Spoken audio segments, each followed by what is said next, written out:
십자신교부 사인에서 사역하는 박성광 강사입니다. 여러분은 인생의 끝을 생각해 본 적 있나요?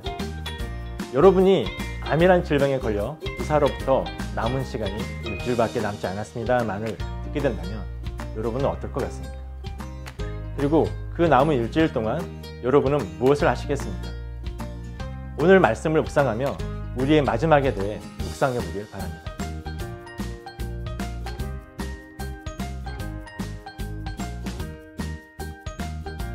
오늘 우리가 볼 에스겔 7장은 이스라엘의 패망, 즉 이스라엘 끝을 선언합니다. 끝이 왔도다. 끝이 왔도다. 끝이 너에게 왔도다. 볼지어다. 그것이 왔도다. 에스겔은 하나님의 진노가 유다와 예루살렘에 그리고 온 땅에 임할 것을 선포합니다. 그리고 이 진노는 그들의 행위에 대한 심판이며 모든 가정이 행한 일에 대한 보응이라고 말합니다.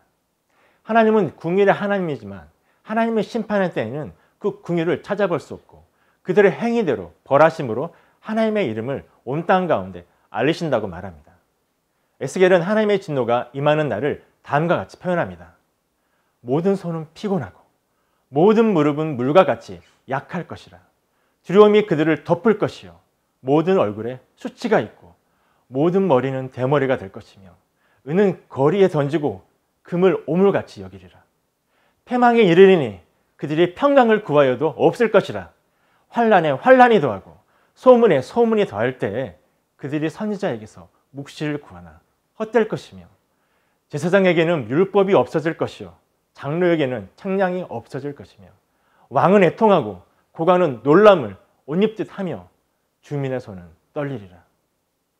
여러분, 하나님이 온 세상을 심판하는 날이 올 것이라고 믿고 있나요? 죽음을 피할 수 있는 사람이 없듯 하나님의 심판을 피할 수 있는 사람은 한 사람도 없습니다. 기독교 다큐 영화인 부활 그 증거에서 이현영 박사는 요즘 시대를 죽음이 죽어버린 시대라고 표현했습니다.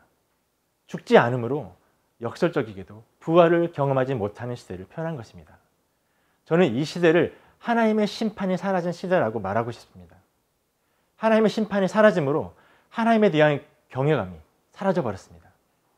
하나님 앞에서는 그 무게감이 사라짐으로 하나님은 멀리 계시고 죄는 늘 우리 곁에 있게 되었습니다.